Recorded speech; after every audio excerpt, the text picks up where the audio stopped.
But first we head to Beijing, where the exhibition The Art of the Enlightenment has just ended. And we ask, was the Sino-German cooperation a success? Expectations were high as Germany unveiled the Art of the Enlightenment exhibition at the National Museum of China in Beijing. The art was to exemplify the ideas of individual freedom and middle-class society. Germany's foreign minister led the diplomatic efforts. The country provided 600 exhibits on loan from state collections in Berlin, Dresden and Munich. It was intended as a climax of German-Chinese cultural exchange. Despite all the hoopla, the Chinese authorities showed what they really thought of individual freedom and arrested the country's most famous artist and dissident, Ai Weiwei. Of course, we were all shocked and felt snubbed, including the foreign minister.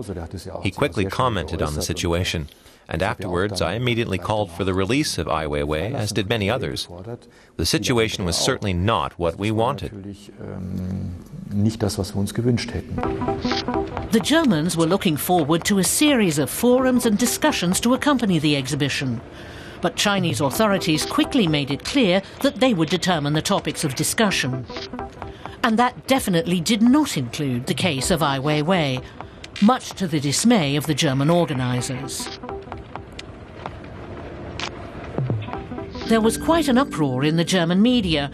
Headlines read, "Germany, a toy of communist dictators for the sake of business," and "Free Ai Weiwei." And they called for the exhibition to be ended immediately. But it continued. I believe that to isolate oneself and say you're not following our values so it doesn't make any sense to cooperate is not the right way to go. But how many compromises can be made with the totalitarian regime?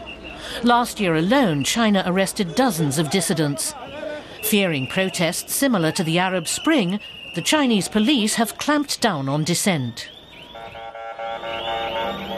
The People's Congress has just passed a drastic law. Dissidents can now be legally detained for weeks at an unknown location without access to an attorney. And they can be dragged off to jail, just like Ai Weiwei. Now he's back in his studio, under close surveillance. He's not allowed to leave Beijing. Interviews are off limits. But Ai Weiwei refuses to remain silent. He tweets to his followers and writes his opinions on the internet, including his views on the German art exhibition. It's an excellent exhibition, but in the wrong place, the wrong time, and it isn't effective. All of these cultural exchanges don't make any sense because the Chinese media are not free. The prestigious show cost 10 million euros and attracted 450,000 visitors. In Germany, that may seem like a lot, but in China, it's relatively few. Still, at least some Chinese citizens learned something about the philosophy behind the Enlightenment. Ai Weiwei remains cautiously optimistic. In a German newspaper, he wrote, China is on the brink of a major upheaval. In Germany, his case has become a political issue, a major dispute in relations with China and an issue of human rights. We think that amid all the domestic political setbacks, we've noticed the repression of dissidents is being increased. It's worth it to continue following this development over the long term. We have to be persistent with efforts to create small opportunities that could make substantial contacts possible and lead to changes there. Ai Weiwei's latest protest work is a sculpture of iron rebars, which he's using to criticize poorly built Chinese schools that collapsed during the 2008 earthquake. His work was sent to Berlin, but without the presence of the artist. So is the West giving up? I think pressure wouldn't have helped at all. Such a regime ignores it. At least that's our opinion.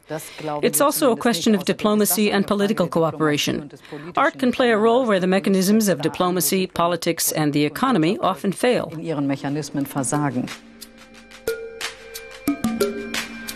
Art and cultural exchanges with China are certain to continue.